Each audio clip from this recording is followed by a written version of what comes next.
I'm Mark. And I'm Josh. And this is Alter Ego Comics TV, or the Comics Are Awesome podcast, or Facebook Live.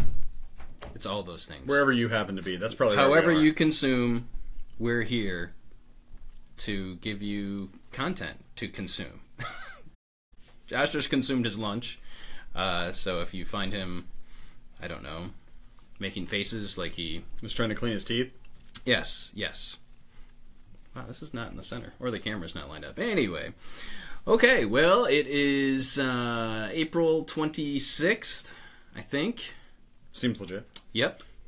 It is the week after Action Comics 1000. Last week was such a huge week for comics. This 25th. I don't know what day it is. Saturday's the 28th. It doesn't matter, does it? Yeah, Saturday's 28th, so it's the 25th. Yeah, we're not time travelers. Moving forward in time. We might be time travelers. Under the Gregorian system. Yes. Okay, so we're here to talk about this week's best comics, the stuff that we enjoyed the most, the stuff we're recommending, giving our alter ego stamp of approval. And first up for me is Hunt for Wolverine, number 1. This is written by Charles Soule, artwork by David Marquez and Paulo Siqueira. There are 2 stories in here. There is the main story, which is about the hunt for Wolverine. And if you've been playing along with our Wolverine people, he's been encased in adamantium for 4 years, 3 years? 3 years.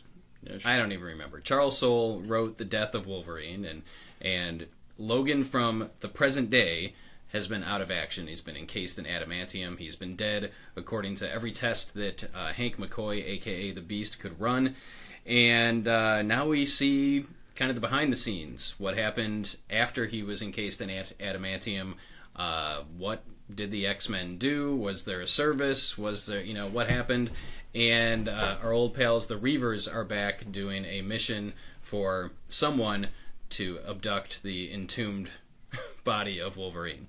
So there you go. That's what you're buying this for, to find out what's going on. Now we know that Wolverine is out because Marvel's been running, where is Wolverine? Little one-page director's cut material in the backs of comics for about 2 months. So we know that Wolverine is running around. We know that he's got he had one of the Infinity Stones. Right. If you've been following Infinity Countdown, so this is a little out of sync with what's going on in the larger Marvel universe, but I still really enjoyed it. I love Marquez's artwork, so that was a big selling point for me. And Charles Soule always tells a good story as far as I'm concerned. So this features there's good and bad in this. Did you read this? I did. You read it. Okay. So there's good and bad in this. I'm a longtime Wolverine fan. I've loved Wolverine since I was 12, maybe. I don't know. So there's a lot to like about it. There are some things, though, that really kind of rubbed me the wrong way and felt, I don't know, out of place.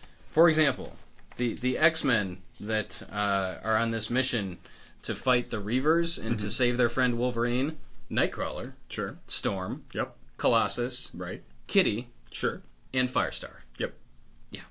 Which one of these does not belong? Well, but to be fair, I didn't even know Firestar was there until one of the Reavers pointed it out. Oh, I know, because I went back to the art and it's like, oh, there was a flaming person there in the background. Yes. I don't think she has any dialogue or anything. Firestar says nothing. Yes. In the entire book. They just needed. I think they probably just wrote in. Like I don't know.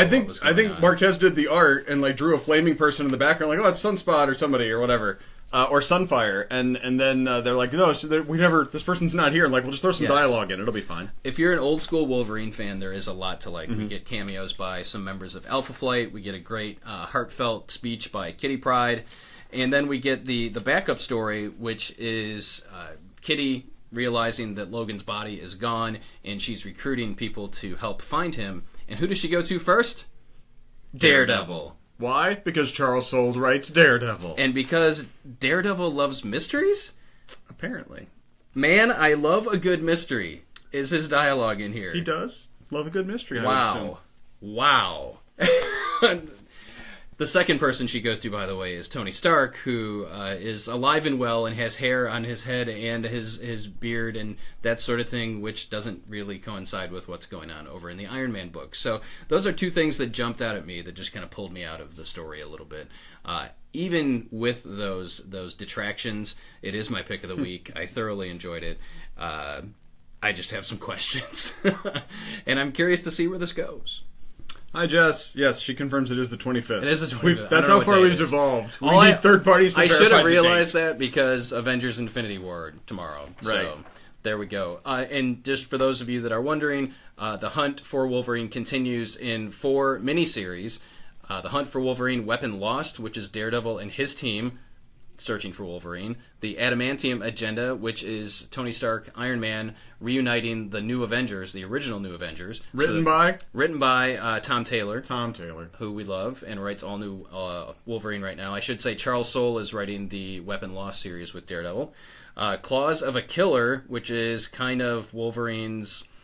It's the people who are in the Weapon X Wolverine's miniseries, essentially, pretty but much. Dakin, yeah. That guy's in here. Written by, what's Tamaki's first name? Mariko Tamaki.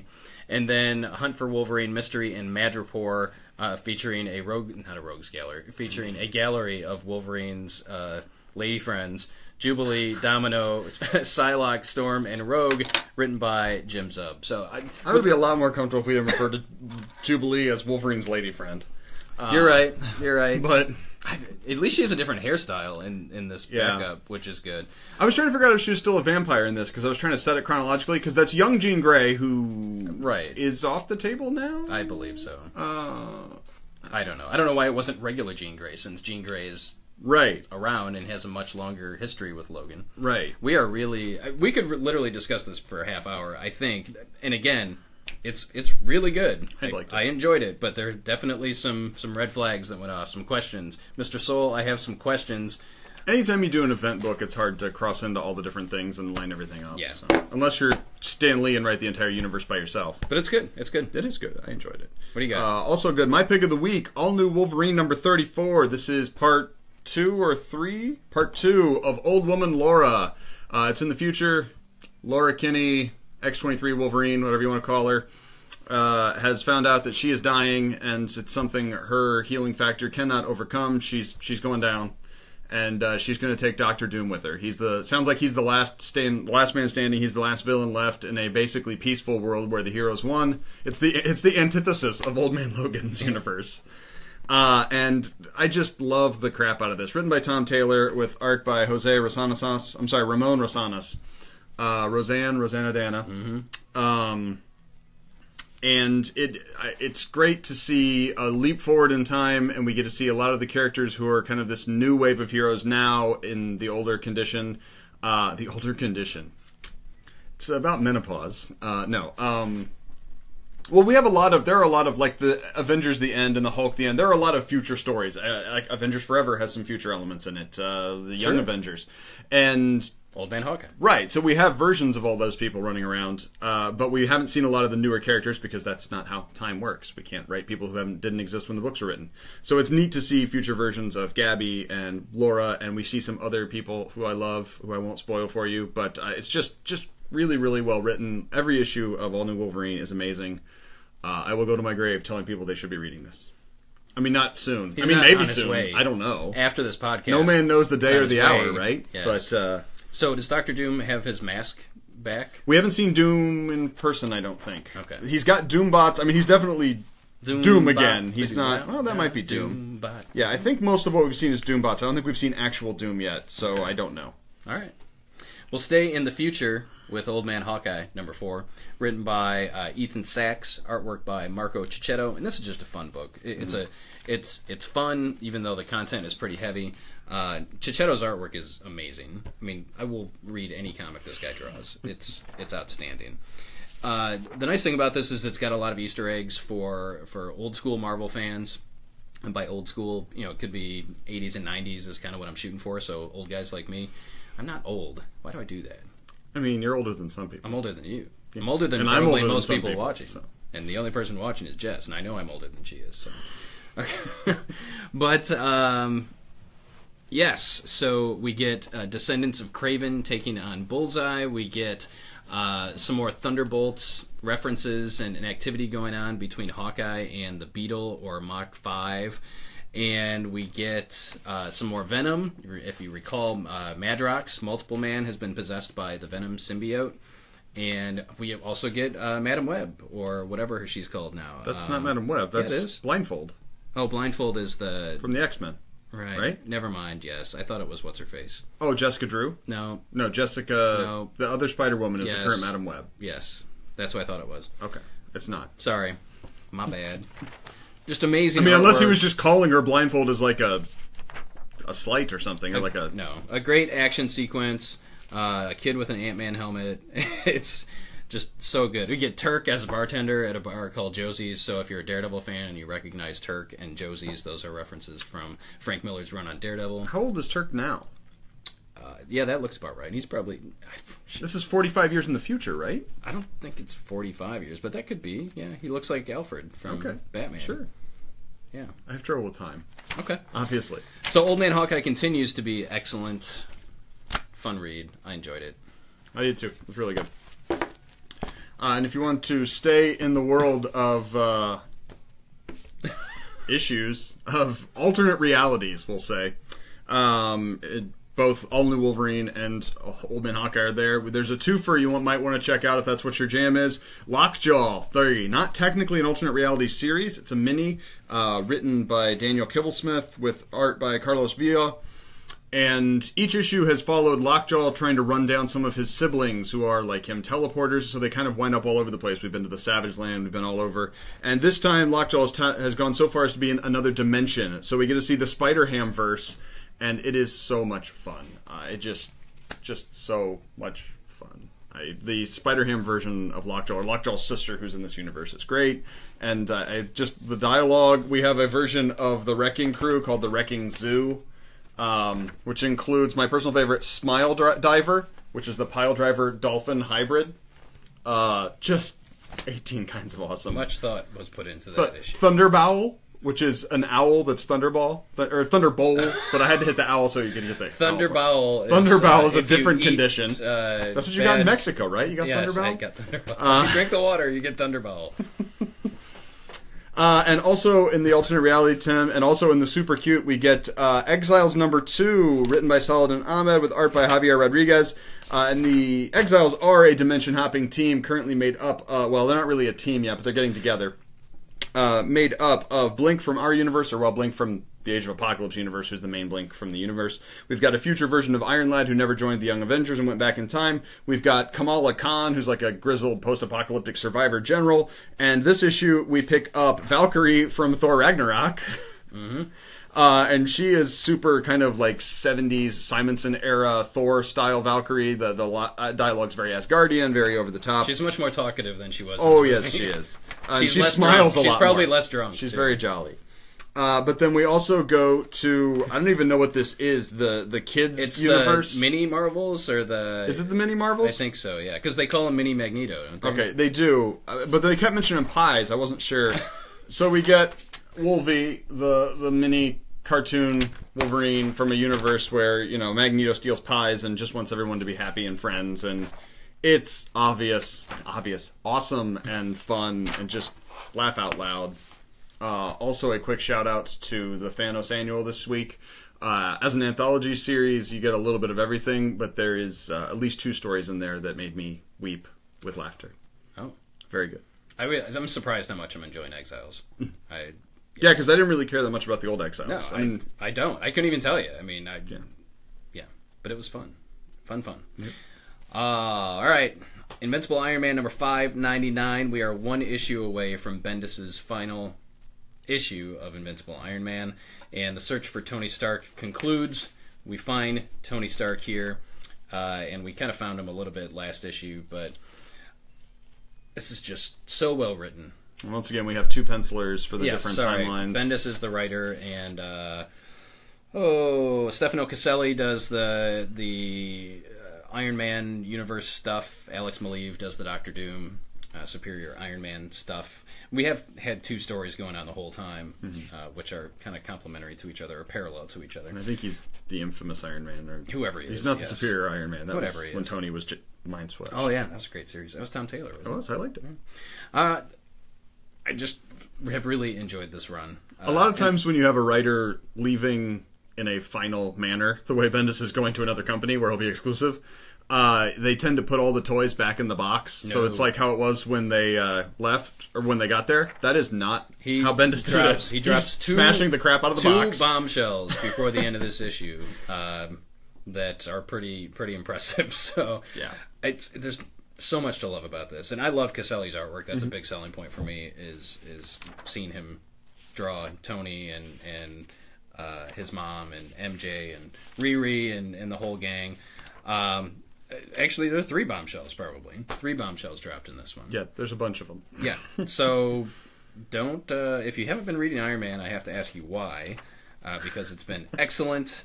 But we do have one more issue to go under the reign of Bendis, and then Dan Slott takes over. And I think he's going to be set up for some exciting stories. Yeah. Also, in a similar tone and vein, we've got Mighty Thor 706. This is the end of Mighty Thor, I believe. Yes, this is the end of Mighty Thor. Jason Aaron's run has come to an end until Thor #1, where the Odinson becomes Thor again. Well, I guess he sort of becomes Thor at the end of this, sort of, but he doesn't really. Spoilers. So this whole arc has been called The Death of the Mighty Thor, and we get a conclusion to the Jane Foster story. It is epic and heartfelt. Hey, Zach. Not in the middle of a sentence, just wait, keep talking. It is epic and heartfelt, period. Okay. I thought you were done. Hi, Zach. And it is a worthy conclusion to this chapter in the Thor story. One of the things I really like about Aaron is he gets the mythic overtones of the Thor universe. Like, Loki and Odin are, on the best of days, antagonists. But they're also family. Thor, they're people he cares about, and so you have to be able to have them be the worst monster in the universe and still feel bad for them when stuff happens, or still understand why they care about each other. And he does a great example of that. Odin in this is pitch perfect. I couldn't imagine a way he'd be written better. And it's just awesome. I totally didn't get very emotional reading it. It's cool. And this is Russell Dauterman's last issue on that is, the Mighty Thor. He does not come back for... Do we know who it is on the... Adjectiveless Thor. Just Thor. That guy. Mike Del Mundo. Yes. Menudo. Ricky Martin. Ricky Martin. Yes, we'll be working on that issue. Great week for Marvel. You know, yeah, I guess really. After Action, well, they didn't put out a lot last week. Last week they're like, "We'll just let Superman have that." I think they sidestepped last week, and they came to win this week. And you can tell by what we talked about, they won this week. I mean, DC had some good books. I really like Detective. I like Detective too. We like Detective every time it comes out. Right, There's nothing which is new why there. we're not talking about it. Yeah, it's still awesome. But you know, if I could only read 3 books for me this week, it's Hunt for Wolverine, Old Man Hawkeye, and Invincible Iron Man. And for you, it was a bunch of other. I'm physically incapable of reading only 3 books. You know, the other thing is Saga 51 was great. Was excellent as well. Saga's excellent every time it comes out, and something major happens in there. Well, maybe not major, but I mean, something major happens in every Saga issue, really. But yeah. Are we 2 issues from the end of the arc? Is this 50? I think so. Yeah, I think 48 was the first. No, okay, so we're so 44 will be the last. So I don't know. Okay, cool. Yeah, we shall see. What did I want to say? Oh, a couple trades out this week that you might want to have on your radar. Graphic novels. Heavy Vinyl. Is that what it's called? Heavy Vinyl, yes. Originally called Hi-Fi Fight Club. That's right. And we talked about the first issue when it came out because we both really liked it. It's from Boom. Super, super cool. It's about an underground fight club made up of employees at a record store in the 1990s. So, yes, it is. That's kind of what it is. All female, I should say, by the way. Just a lot of fun to read. I actually didn't read past issue 1. I'm in this phase of my life, and I talked to Josh about this off air, off camera, but if I like the first issue of an indie series, I wait, and then I get the trade. That's just... my brain can't process all the single issues that come out all the time. That's fair. But I definitely would recommend Heavy Vinyl. Well, with indie books that are not part of a separate universe, it's much harder to keep them in your brain. Like, it doesn't matter. Like, if I pick up a Superman book, I know kind of broadly what's going on in the DC universe. But if it's been 6 months between issues and stuff, it's hard for indie books sometimes. So I get it. They read better in graphic and novel. a lot of times... And a lot of Boom stuff especially is really almost written for that format. Yeah, so. And this isn't a criticism of Boom, but a lot of times indie indie books aren't on a schedule. Right. So you could read issue. I'm looking at you, John Wick. No, that's a bad example. But issue number 1 comes out, and then 3 months later, issue 2 comes out, and you don't remember what happened in the meantime. Right. There was something else. What else came out this week? Vader Volume 2 from Charles Soule. Really solid run. Actually, that arc especially is good. It's Vader going back and trying to get into the Jedi library and fighting Yocasta Nu, and it's much better than it sounds like to have Vader fighting a librarian. And Dead something? Dead of Winter, yeah. Dead of Winter, the yes. one by the guy from Indianapolis. Kyle Starks. Set in the Dead of Winter board game universe. You like the heck out of it. I like the heck out of it. It's great. It's hilarious. Very fun. Zombie, tongue-in-cheek. There's a dog with a cape and a drunken Santa, and they fight zombies. Cool. And if you like Dead of Winter and like board games, this Saturday is Tabletop Day everywhere in the country, but especially here at All Trio Comics. From 11 to 5, you can come down and play any game in our library. We'll have hourly door prize drawings. We've got a Potion Explosion tournament going on. It's a celebration of everything awesome in games. Thunderbowl and Potion Explosion. Yeah, Potion. What is wrong with Potion Explosion? I don't know. Thunderbowl Explosion. I'm just still on Thunderbowl. You're never going to get over Thunderbowl. No, Some people never got over. Sometimes you don't get over Thunderbowl. You have to take some special medication. Forever. You're walking on a beach when the moment is right, and you get Thunderbowl. It's just wrong. Can't go horseback riding anymore. All right. So, as always, we encourage you to go out and visit your local comic shop. Pick up some stuff that is awesome, like the comics that we talked about today. If you enjoyed the video here, please like, comment, and share. We appreciate you getting this in front of as many people as possible so that comics live on forever. Until next time, I'm Mark. And I'm still Josh. Yep. And what do you have for us this week, Maestro? What do we have for us? You have some music? Not really. I don't know a song. How does the James Bond Thunderball song go? Can I Thunderbowl? Thunderbowl.